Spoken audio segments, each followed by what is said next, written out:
Ako nga pala si Ira, 28 years old, taga Bacoor, Cavite. May kaya kami sa buhay. May negosyo ang pamilya ko at may stable rin akong trabaho. Masasabi ko namang kontento na ako sa kung anong meron ako. Dahil sa pamilya at sa mga kaibigan ko pa lang ay busog na ako sa pagmamahal. Pero syempre, lahat naman siguro tayo ay naghahangad na magkaroon ng isang espesyal na taong magiging lifetime partner natin. Kaya nang makilala ko si Marvin taong 2014, ay saka ko nang na-realize na siya na lang pala ang kulang noon sa buhay ko.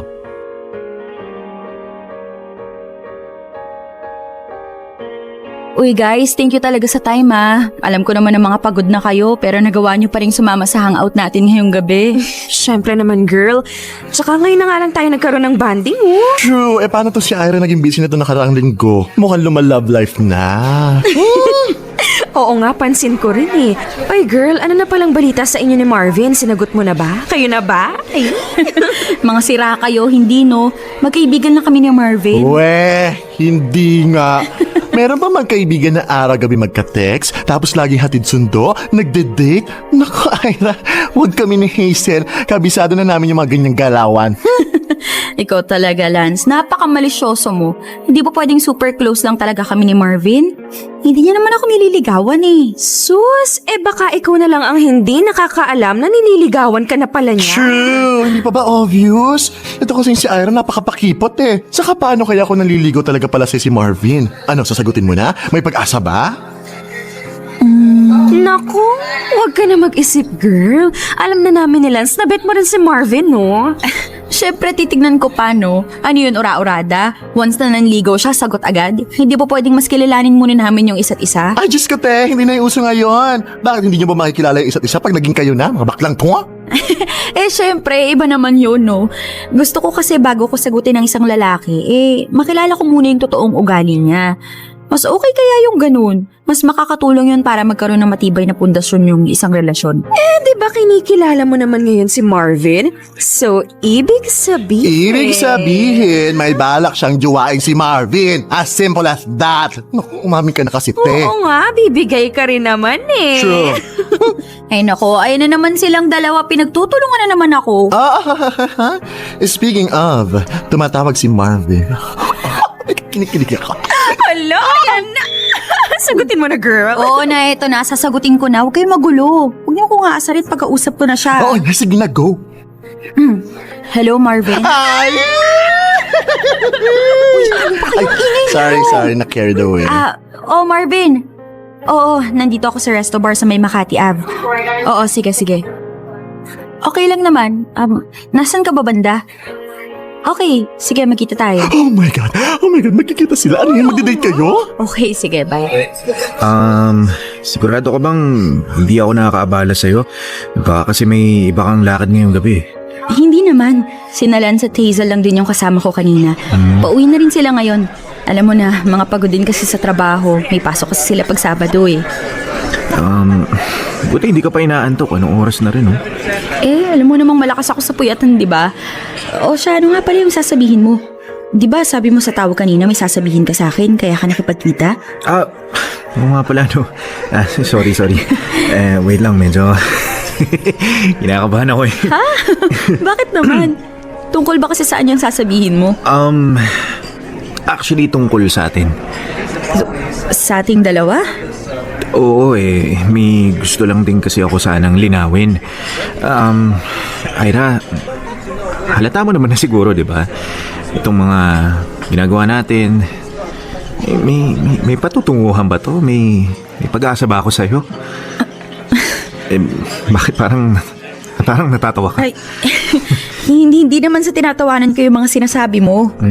Natatawa lang ako kasi expected ko na mangyayari to ngayon na itatanong mo sa akin yung mga bagay niyan.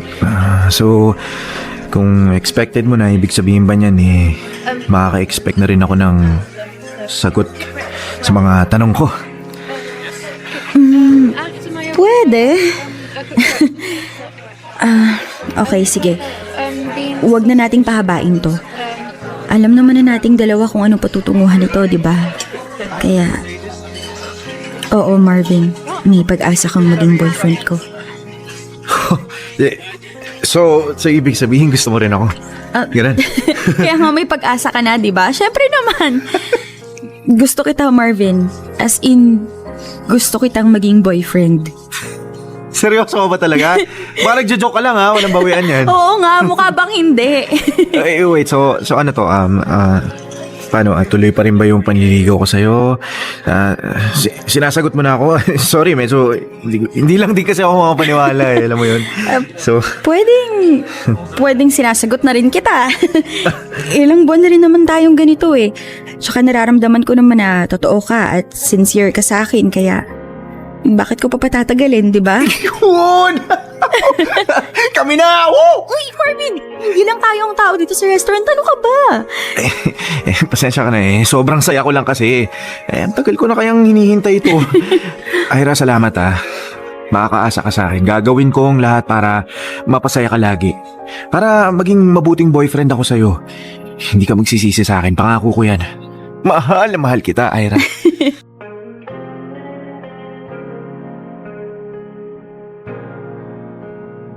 Naging kami na nga ni Marvin. Noong una, syempre ay hindi ko muna ipinahalata sa mga friends ko na in love na rin ako sa kanya. Pero hindi na rin ako nagpakipot pa dahil halos 1 taon na rin kasi kaming nagliligawan. Masaya naman ako sa kanya. Masarap siyang kasama, maalaga at higit sa lahat ay ipinararamdam talaga sa akin ni Marvin na mahal niya ako. Kaya lang habang tumatagal ang relasyon namin ni Marvin ay may napansin akong kakaiba sa ugali niya. Isang ugali na hindi ko nakita noong nanliligaw pa lamang siya. Grabe, babe. Sobrang saya at ang ganda talaga sa Japan. Natutuwa nga ako kasi sobrang nalibang talaga si Mama. Na-enjoy talaga namin lalo na sa Yoyogi Park. Ang ganda ng view tapos sobrang nakaka-relax. Ay, siya nga pala, babe. Bago ko makalimutan, ito nga pala yung mga pasalubong ko sa'yo. Oh, may footwears dyan, tapos may ilang shirts na rin, tsaka dinagdagan ko rin ng Japanese tea. Kasi di ba mahilig kang mag-tsaa? Kaya, ayan, gusto ko matikman mo yung mga tsaa sa Japan. Kasi ako nung... Magkano naman lahat to? Ha? Hindi ko na matandaan, baby. Hindi naman ako nagkukwenta ng mga nabili kong pasalubong. Resibo? Wala ka man lang bang resibo? Ang mamahal yata nitong mga to, dapat hindi ka na gumastos. Babe, hindi ka ba masaya na may pasalubong ako sa'yo? Hindi, babe. Dapat kasi tinanong mo man lang muna ako bago ka bumili. Tingnan mo to sapatos na to, pati yung mga medyas, yung shirt. Marami naman akong ganito sa bahay. Tapos branded yung mga yun. Tsaka itong tsaa. Marami rin naman akong stock ng tsaa sa bahay. Yung iba nga ino-order ko pa online galing pa ng Singapore. Naman. Akala ko pa naman matutuwa kapag nakita mo yung mga yan. Excited pa naman akong ibigay sa'yo. Tapos kasama mo pa si tita habang minibili mo to. Oo, siya pa nga nagsuggest na bumili rin ako ng mga tsaa eh. Ano naman yan? Babe, ayaw mo ba? Babe, nakakahiya kay tita. Baka inisip pa niya na nagpabili ako sa iyo ng supply ng tsaa. Ang dami rin ito, ano to? Diba? Babe, hindi naman ganun si Mama. Hindi, oo nga, hindi nga. Pero syempre nakakahiya pa rin. Saka ako yung nangihinayang sa mga ginastos mo. Babe naman, tanggapin mo na lang, sayang naman kasi. Bakit? May choice pa ba ako? Basta sa susunod, babe, ha? Magtanong ka muna sa akin bago mo ako pasalubungan ng mga ganito para hindi ka na gumagastos. Oh, Ate Ira, ikaw pala yan. Lika, pasok ka. Salamat. Puka muna dito sa may sopa, ate, oh. Hinihintay mo ba si Kuya Marvin? Oo sabi niya kasi dito na lang daw kami magkita sa bahay niya. Ay, Ate Ira, medyo mausok nga pala. Tensya na. Sunog kasi yung niluluto ko eh. Okay lang. Ay, oo nga pala Mike, may ibibigay nga pala ako sa'yo. Ano yun, ate? Ay, wait lang. Patayin ko lang tong kalan, ha? Ito halika, lapit ka dito. Uy, wow! Mga kitchen utensils galing Japan. Pasalubong ko yung mga yan sa'yo. Alam ko kasing mahilig kang magluto eh. Wow, gaganda naman. Salamat, Ate Ira, ha? Wala yun, ano ka ba? Buti ka pa nga natuwa sa mga pasalubong ko sa'yo. Yung kuya mo kasi hindi eh. Huh? Kaya kung pwede sana, wag mo nang banggitin sa kanya na sa akin galing yung mga yan ha. Bakit naman? Baka kasi ano pang sabihin niya eh. Ganun ba talagang kuya mo? Ano yun? Praktikal lang ba talaga siya? O ayaw niya nang magastos? Ganun. Ay, oo nga pala. Ako ate, ayaw lang nun na nalalamangan siya. Kumbaga sa inyong dalawa, gusto niya siya yung mas nag-e-effort. Siya yung mas maraming nabibigay. Ganun. Eh, bakit ate? Nagalit siya nung gumastos ka para sa mga pasalubong mo sa kanya, no? Nako, ganun talaga si Kuya Marvin. Ugali niya talaga yun, matagal na. Kahit sa aming magkapatid, gusto niya siya yung nakakangat sa lahat eh. Talaga? Kahit sa mga dati niyang naging girlfriend, ganun din siya? Ay oo ate, ganun na talaga yun. Kahit nga si mama, naiinis sa ugali niyang ganyan eh. Paano kasi minsan parang ayaw niyang nililibre ko si mama pag lumalabas kami para mamili sa mall at manood ng sine, ganun. Seryoso ba yan? Pati ba naman yun? Hindi sa sinisiraan ko si Kuya Marvin sa'yo ate ah. Gusto ko lang ding malaman mo na ganun siya para maging aware ka. Tsaka eventually ikaw rin mismo, mauhuli mo rin yung ugali niyang yun. Pero sana, huwag kang ma-turn off ha. Intindihin mo na lang din siya tapos pag-usapan niyo lang. For sure, makikinig naman niya sa'yo. Kaya nga eh. Actually kahapon, medyo na-encounter ko na yung ganong side ni Marvin. Medyo na-offend nga ako sa reaction niya nung inabot ko yung mga pasalubong ko sa kanya eh. Pero, hinayaan ko na lang. Inintindi ko na lang din. Nagulat talaga ako sa naging reaksyon ni Marvin noong mga sandaling yon. Hindi kasi ako sanay na may nangungustyon at nagkikwenta ng mga pinamili ko. Hindi naman ako masyadong gastador. Sadyang mahilig lang ako mamili ng mga pasalubong para sa mga taong mahal ko, lalo na nga para kay Marvin. Kaya naman nalungkot talaga ako dahil halata ko sa mukha niya na hindi niya na-appreciate ang mga inuwi kong pasalubong ko para sa kanya. Nang malaman ko kay Mike na may gustong o may ganong klaseng ugali nga ang kuya niya, ay hindi na rin ako nagdalawang isip na obserbahan pa at mas kilalanin pa nga ang boyfriend ko. Hindi naman sa pinag-iisipan ko siya ng masama. Gusto ko lang siyang maintindihan dahil alam ko naman na may dahilan si Marvin kung bakit siya may ganong klase ng ugali. Hi babe! Kanina ka pa? Sorry babe, medyo na-traffic ako eh. Hindi naman, halos kadarating ko lang din. Kumusta? Heto, masaya syempre. Alam mo namang napaka-espesyal ng araw na to para sa atin, di ba? Happy anniversary babe. Ito, gift ko sa'yo. Uy babe, titignan mo na lang ba tong anniversary gift ko sa'yo? O ito, kunin mo na. Babe, Thank you, babe ah. Happy anniversary. buksan mo na babe. Excited na ako makita yung reaction mo pag nakita mo kung anong laman ng box na yan. Siguro, babe. Pag-uwi ko na lang sa bahay. Babe, bakit parang hindi ka naman masaya? May problema ba? Hindi mo ba nagustuhan tong regalo ko sa'yo? Hindi. Wala. Okay lang naman ako. Okay ka lang sa lagay na yan? Eh, nakasimahangot ka na oh. Yung regalo ko pala sa'yo, mamaya ako na ibibigay ha. Pagkahatid ko sa'yo sa bahay niyo. Babe. Halika na, order na tayo ng pagkain. Babe, ano bang problema? Anniversary natin ngayon oh, pero parang hindi ka naman masaya. Magkano ba tong binili mo ng regalo sa akin? Okay, so, heto na naman ba tayo, babe? Issue na naman sa'yo kung magkano at bakit bumili pa ako ng regalo para sa'yo. Babe, ako lang kasi dapat yung gumagastos sa ating dalawa, ako yung lalaki. Babe naman, ano ba to? Eh, anniversary natin eh. Hindi ba normal lang na magbigay din ako ng regalo sa'yo? Ayaw mo nang gumagastos ako. So ano, gusto mo gumawa na lang ako ng something na gawa sa recycled materials para ipang regalo sa'yo, ganun?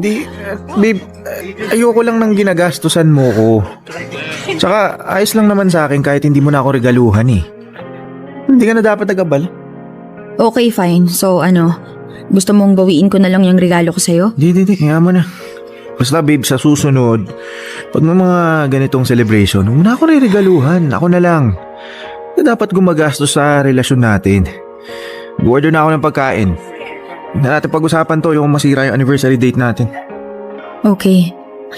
Waiter, Pairam ng menu. Eh, ang sweet naman pala ni Marvin sa'yo, girl eh. Isipin mo ha, ayaw niyang gumagastos ka, ayaw niyang masyado kang nag-e-effort, ayaw niyang nahihirapan ka. Naku, dapat maging thankful ka, no?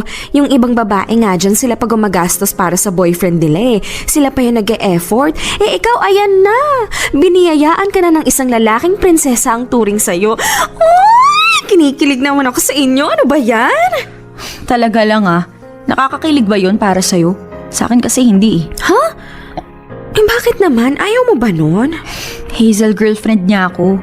Siyempre, natural lang na regaluhan ko siya o gumastos ako para mapasaya siya sa mismong araw ng anniversary namin.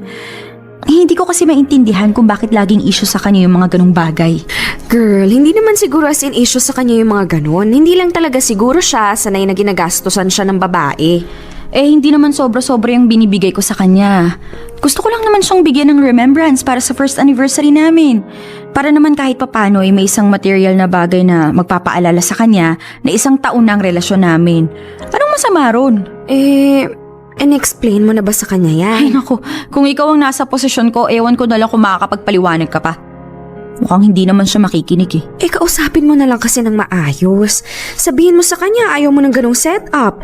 Naiintindihan ko naman yung point mo, girl eh. Oo nga naman, mag-girlfriend-boyfriend kayo. Hindi naman nga tama na isa lang yung nag-e-effort sa relasyon nyo. Eh, di ba dapat give and take? Exactly! Napapabuntong hininga na nga lang talaga ako pag naiisip ko yun. Eh, wala, ganun talaga. Eh, kung may ugali na talaga siyang ganun, wala tayong magagawa. Huwag mo na lang i-overthink. Eh, baka lumala pa yan pag awayan niyo pa. Pero Hazel, ayoko na rin kasi ng ganun. Alam mo ba, never ko pa siyang nakita na natuwa tuwing may binibigay ako sa kanya. Eh kahit nga pag nanlilibre ako ng pangsine namin, inis din siya eh. Alam mo yun, minsan napipiko na lang ako kasi ang babaw ng dahilan niya. Ay, naku, ang hirap nga ng ganyan, girl. Yung parang pakiramdam mo, hindi mo na magawa ng buo yung pagiging girlfriend mo sa kanya, tama? Oo. Eh syempre may mga pagkakataon na gusto kong i-express yung love ko sa kanya through material things. Pero ayaw naman niya. Minsan nga gusto ko siyang i-surprise pero hindi ko na lang itinutuloy kasi alam kong hindi naman siya matutuwa. Magsasayang lang ako ng effort. Medyo nakakalungkot nga. Eh, pero kaya nyo yan, maaayos din yan. Humanap ka na lang ng tamang time yung nasa mood siya para mapag-usapan nyo yan. Basta i-explain mo lang sa kanya ng maayos. May intindihan ka naman siguro ni Marvin.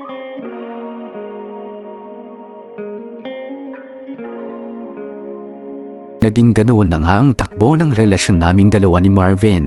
Siya lang ang lahat ng gumagastos. Ayaw niyang naglalabas ako ng pera para sa aming dalawa. Kahit sa mga barkada namin ay siya lang ang pwedeng manlibre.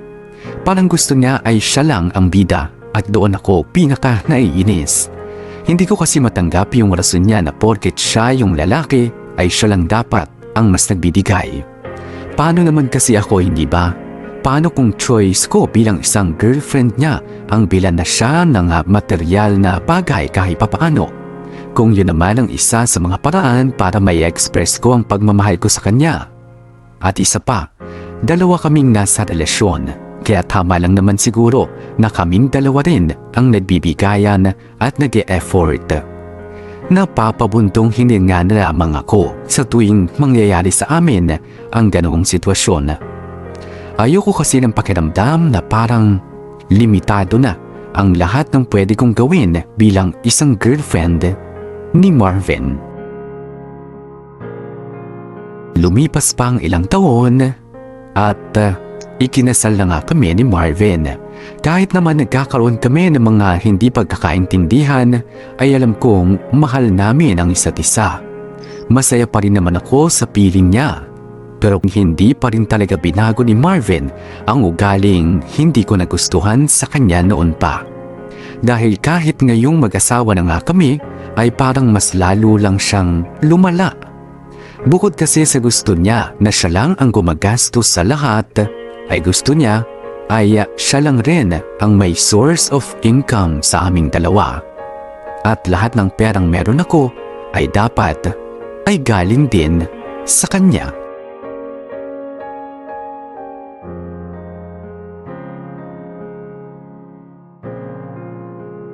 Naku, natutuwa naman ako para sa'yo, Hazel. Ang tagal mo rin hinintay ang promotion na yan, ha? Branch manager ka na, Day. Congrats ulit.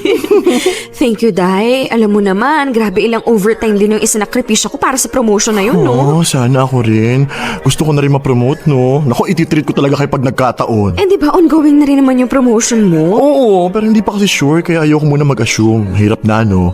Masakit kaya umasa. Char! Ano ka ba? Malapit na rin yun. Hintayin mo lang kasi. Basta ililibro mo kami ni Ira, ha? Hoy, girl! Narinig mo yon ha? May pakain tong si Lance pag na-promote na siya. Hoy, Ira, ba't di ka nagsasalita? Kanina ka patahimik dyan, ha? May problema ba? Wala, may iniisip lang ako. Sus, may problema ka, no? Oo nga, saka parang ang tamlay mo. Sabihin mo na ano yun. Magtuwa kami ni Hazel dito, tapos ikaw nagmumukmuk ka dyan. Ano na? Wala nga. Masaya lang din ako para sa inyong dalawa. Tsaka napapaisip lang din ako kasi parang gusto ko rin kasing maranasan yung ganyan. Yung nagtatrabaho tapos maghihintay ng promotion. Masaya kaya nun. Eh ako kasi wala man lang akong maikwento sa inyong dalawa dahil housewife lang naman ako. Nako. Huwag mong nilalang lang yung pagiging housewife mo. Mahirap din kaya yan. Eh, girl, bakit hindi mo kasi subukang magtrabaho? Alam nyo naman si Marvin, 'di ba? Hindi yun papayag na pagtrabahuhin ako. Gusto niya sa bahay lang ako. Ay! Ano ba naman yung asawa mo, girl? Lagi na lang kontra sa mga plano mo sa buhay. Ang dami niya pinagbabawal sa'yo, ha? Eh kulang na lang italikan niya sa loob ng bahay niyo, para ka wala ka na gawin. Ewan ko ba dyan kay Marvin? Eh, parang ginagawa niya lang pang display tong si Ira eh. Ayaw niyang gumagastos, ayaw niyang tatrabaho, ayaw niyang gumagawa ng kung ano-ano. Correct! Hayaan nyo na. Susubukan ko na lang kausapin si Marvin. Gusto ko lang din naman kasing makatulong. Tsaka wala rin naman ako masyadong ginagawa sa bahay. Nabobore na rin ako minsan. Nako, dapat lang talaga nakausapin mo yung asawa mo, no? Hindi naman porke siya yung lalaki, wala ka ng karapatang magtrabaho, no? At saka para sa sarili mo rin yan, girl. Iba pa rin yung may sarili kang pera, pang budget at pang gasto sa sarili mo. Correct! Hindi yung lagi ka nakadepende dyan kay Marvin. Isip ko nga rin yun eh. Gusto ko talaga magtrabaho. Siyempre may sarili din naman akong pangarap para sa sarili ko. Ayokong tumanda ng walang self-fulfillment. Babe! Babe, handa na yung hapunan. Kain na tayo. Diyan na!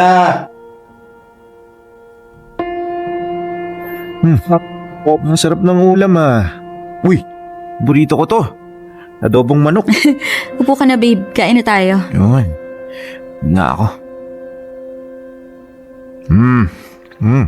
Nag-improve na yung pagluluto mo, babe, ah? Saktong-sakto na yung timpla ng adobo mo. Hindi na masyado maalat. Sakto lang din yung asim. Eh syempre, wala naman na akong ibang ginagawa dito sa bahay kundi magluto at saka maglinis. Kaya talaga makakabis ako ng lutuin yung mga iba't ibang putahe. Ay, nabobore na nga rin ako eh. Namimiss ko na magtrabaho. Ha? Ano? Babe, gusto ko namang magtrabaho. Ayokong lagi na lang ako dito sa bahay. Di ba nga nag-usap na tayo? Ako lang yung magtatrabaho sa ating dalawa. Tsaka, nabibigay ko naman lahat ng pangangailangan natin dito sa bahay. So, ba't kailangan mo pa magtrabaho? Babe, gusto ko lang din namang tulungan ka. Tsaka, ayaw mo ba noon makakatulong ako para mas mapalaki yung savings natin sa bank? Para mas maging secured yung future na magiging pamilya natin. Bakit sa tingin mo ba, hindi ko kayang i-provide yon ng ako lang? Sa sarili kong pagsisikap? Marvin, asawa mo ko. Wala ba akong karapatang tulungan ka sa mga bagay-bagay? Hindi ba dapat katuwang mo ako sa mga diskarte natin sa buhay? Ayun na nga eh.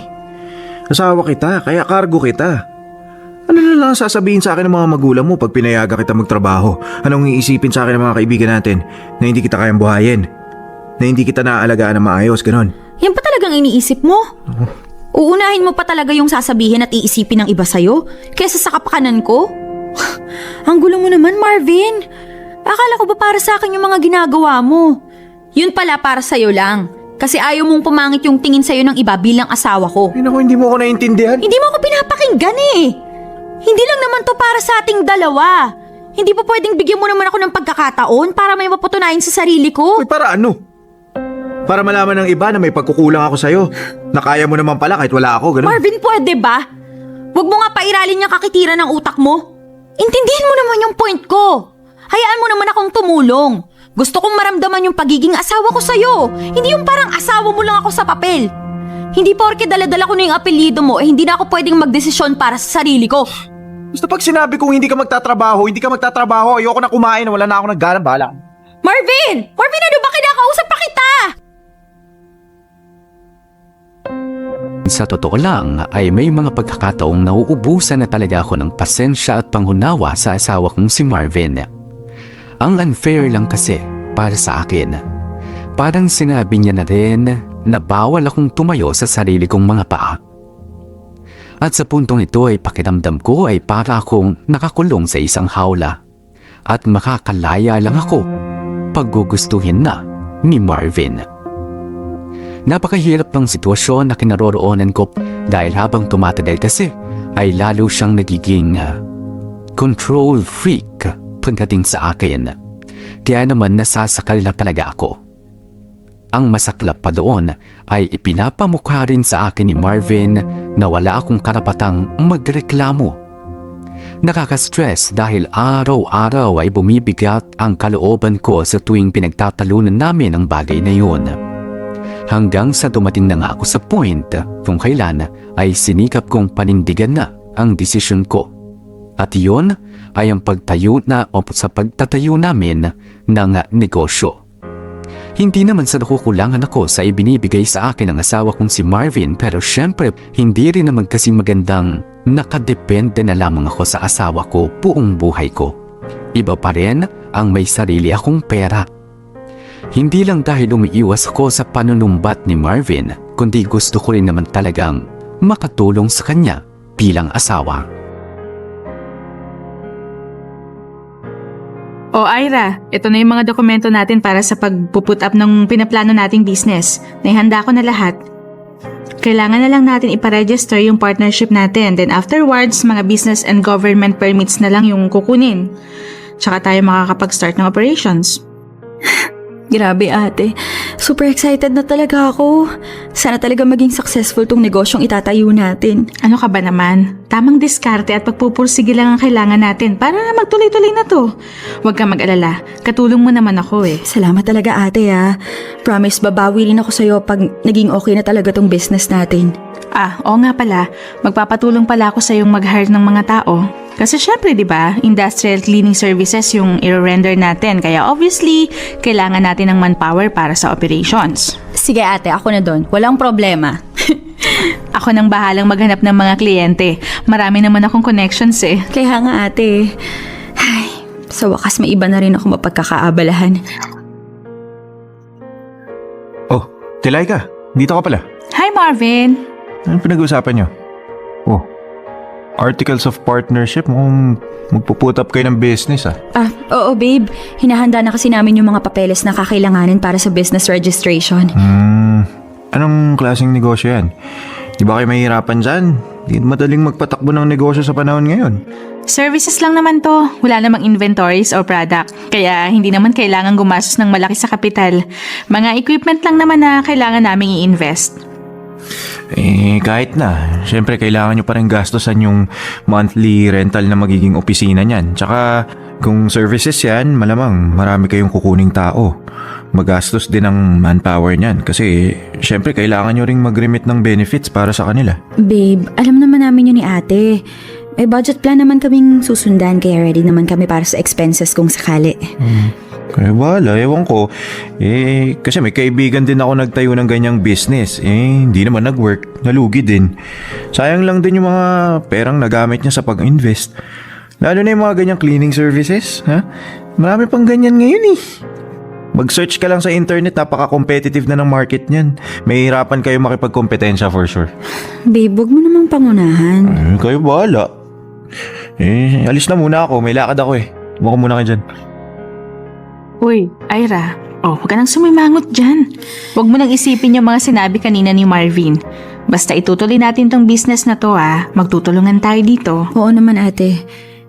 Medyo nasaktan lang din kasi ako sa mga sinabi niya. Imbes kasi na i-encourage niya tayo, kumukontra pa siya. Lagi na lang ganito yung nangyayari ate. Para akong isang ibon na nakakulong lang sa hawla. Parang wala kasi akong karapatang maging malaya sa mga gusto kong gawin sa buhay eh. Lagi na lang akong nakasandal sa kanya. Ira, heto na nga 'di ba? Magnenegosyo na tayo para may magawa ka naman para sa sarili mo. Basta think positive lang, okay? Magiging maayos din ang lahat. Tsaka matanong nga kita ha, okay ka lang ba? I mean, masaya ka ba sa ganitong estado niyo ni Marvin? Kasi sa totoo lang, hindi ko gusto yung way ng pakikipag-usap niya sa'yo eh. Ira, asawa ka niya. Dapat siya ang pinaka-sumusuporta sa'yo. Ayun na nga ate, hindi kasi yun ang nangyayari. Parang sa lahat na lang ng gagawin ko, tumututol siya, kumukontra. Huwag ka mag-alala. Pag naging successful na tong negosyo natin, malamang mapapatunayan mo na rin kay Marvin na mali siya na kinontra ka niya. Marirealize niya rin na dapat sinuportahan na lang niya ikaw. Basta wag ka lang susuko. Kaya natin to. Hi babe, kanina ka pa? Hindi na makakauwi ko lang din. Ba't ngayon ka lang umuwi? Babe, dumaan pa kasi ako kila mama. Matagal ko na rin kasi silang hindi nabibisita eh. Kinukumusta ka rin pala nila? Kailan pala tayo bibisita doon? Siguro mga end of the month na lang. Pag hindi na masyadong busy. Okay. Punta lang ako sa kusina babe ha. Maghahanda na ako ng hapunan. Teka lang, babe. Hmm? Bago ba yung bag mo? Ngayon ko lang kasi nakita yan eh. Ito. Niregalo lang sa akin to ni mama. Napadaan kasi kami ng mall kanina eh. Nakita ko tong bag na to. Nabanggit ko sa kanya na matagal ko nang gustong bilhin to. Kaya yun. Pinabili mo. Babe, hindi naman sa pinabili.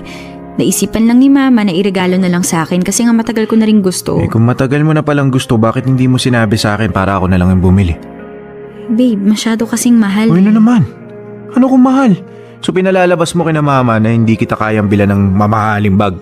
Ganun. Babe, heto na naman ba tayo? Pagtatalunan na naman ba natin to? Ikaw kasi. Nagpapabili ka pa sa iba, pwede ka naman sa akin magpabili. Ano pa tagi-asawa mo ako? Marvin, hindi nga ako nagpabili.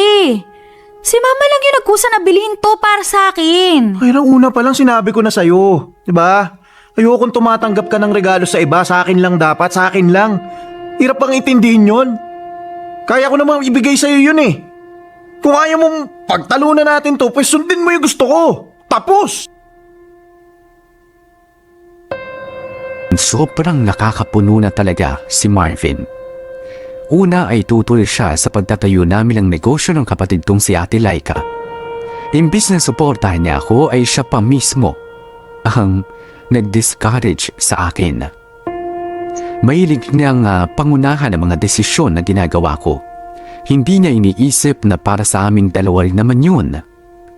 Masakit mang sabihin ito bilang asawa niya, pero ang damot-damot niya. Ultimo maliliit at simpleng regalo na natatanggap ko mula sa ibang tao o kahit sa mga kapamilya ko mismo ay ikinagagalit niya. Gusto niya ang lahat ng suot ko, ang lahat ng kinakain ko, ginagamit at tinitirhan ko ay sa kanya lahat-lahat galing. Ang OA na para sa akin. Wala na sa katwiran.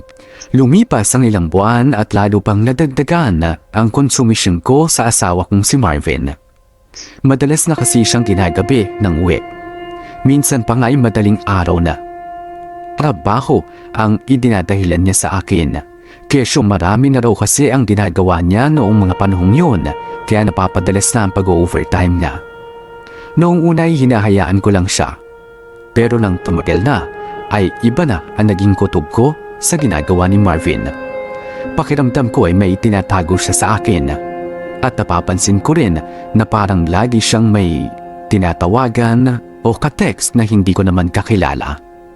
Kaya naman gumagawa na ako ng hakbang para alamin kung tama nga ba ang kutob ko.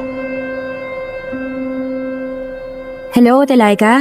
Hello, Ira. Nasan ka na? Akala ko magkikita tayo dito sa bahay ngayon. Naku ate, pasensya ka na. Nakasakay na kasi ako ng taxi ngayon eh. Pupunta na ako sa opisina nila Marvin. Bakit? Anong nangyari? Di ba nga ate, ilang linggo nang ginagabi ng uwi si Marvin. Tapos nahuhuli ko pa siyang may ibang kausap at ka-text na babae sa phone niya. Kaya ngayon pupuntahan ko siya para malaman ko kung totoo nga bang nasa overtime siya. Nararamdaman ko kasi may tinatago siya sa akin ate. Hay nako, mukhang masama rin yung kutob ko dyan Kinakabahan na nga ako ngayon pa lang eh. Parang pakiramdam ko may mangyayaring hindi maganda. Baka yan na rin yung pagkakataon para mahuli mo yung asawa mo. Ay nako, si Marvin talaga, oo. Wala nang ibang binigay sa'yo kundi konsumisyon. Tatanda ka talaga ng maaga sa lalaking yan eh.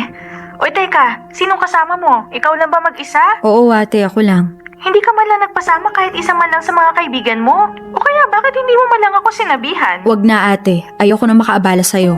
O siya, sige na. O, mag-iingat ka ha. Gabi na rin kasi. Opo ate, malapit na rin naman akong bumaba. O sige, balitaan mo ako mamaya pag uwi mo ha. Tawagan mo ako kaagad. Sige ate, Sige. salamat. Ki- Grabe, ang lakas ng kaba ng dibdib ko ngayon. Kailangan kong kumalma. Ira, kumalma ka. Dito na pala ako bababa. Manong, dito na lang po ako sa tabi. Salamat po. Ito po yung bayad.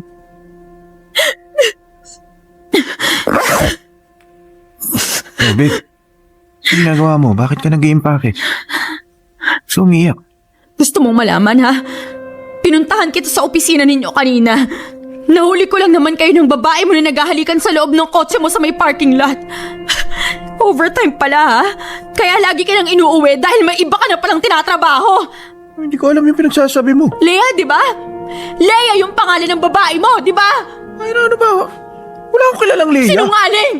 Akala mo ba hindi ko alam na yung Leang yun lagi mong tinatawagan tuwing gabi? Nagtatago ka pa nga sa CR, di ba? Tapos binubura mo pa yung mga convos nyo sa text at messenger na puro naman kababuyan! Anong akala mo sa akin, ha? Tanga! Akala mo ba hindi ko malalaman, ha? Ano? Bakit hindi ka makapagsalita? Tama ako, di ba? Gano'n na katagal, Marvin? Gano'n na katagal mo ko niloloko, ha? Ilang buwan na ba, ha? Ilang taon? Ay, Ira, pakinggan mo muna ako. Magpapaliwanag Ang naman ako. kapal ang mukha mong sabihin sa akin yan! Bakit ako? Ni minsan ba pinakinggan mo man lang ako? Paano mo nagawa sa akin to, ha? Anong kasalanan ko sa'yo? Mahal mo ba yung babaeng yun? Ha? Utay na loob, sumagot ka! Pagdating sa akin, lagi kami sinasabi, di ba? Lagi kami comment sa lahat ng mga ginagawa ko. Tapos ngayon ano? Nalunok mo na yung dila mo? Ira, pagod na ako. Pagod na akong dalhin tong relasyon natin. Ayoko na. Hindi na tayo tulad ng dati. Hindi na kita maramdaman. Hindi na kita makontrol eh. Nahihirapan na ako mahalin ka. Wow! Nahihirapan ka na mahalin ako? Napagod ka na? Saan? Sa pag-apak sa akin para iangat yung sarili mo? Ano ba pinagsasabi mo? Hindi ba dapat ako yung magsabi sa'yo niyan? Kasi sa totoo lang, pagod na ako magsunod-sunuran sa'yo, Marvin. Pagod na ako magpatali sa'yo na parang aso. Ano? Ayaw mong gumastos ako para sa'yo. Ayaw mong tumanggap ako ng regalo galing sa iba. Ayaw mo magtrabaho ako. Pati sa pagpapatayo ko ng negosyo, kumukontra ka. Lahat ng kilos at galaw ko, binabantayan mo. Pero ginagawa ko lang naman yun para sa'yo. Para sa akin? Sigurado ka? Ang sabihin mo, ginawa mo lahat na yun para sa pride mo! Ano naman ngayon kung para sa pride ko yun, ha? Di ba? Nakinabang ka rin naman? Di ba dapat pabor sa'yo yun dahil wala kang ginagastos, wala kang ipapaluwal? Kasi may gawin ka man o wala, may pera kang natatanggap mula sa akin. Dapat magpasalamat ka sa akin dahil binibigay ko sa'yo lahat ng pangangailangan mo. Akong bumubuhay sa'yo. Asawa mo lang ako, Marvin. Hindi mo ako pag-aari. Wala kang karapatang isumbat sa akin lahat ng mga nagawa mo. Hindi ako sumampa sa harap ng altar para buuin ang pagkalalaki ng isang taong sisira sa pagkababae ko. Ang kapal na mukha mo. Binigay ko sa'yo lahat. Lahat. Halos wala na nga natira sa akin eh. Tapos ang lakas pa ng loob mong lokohin ako. Napakawalang yamo, Marvin.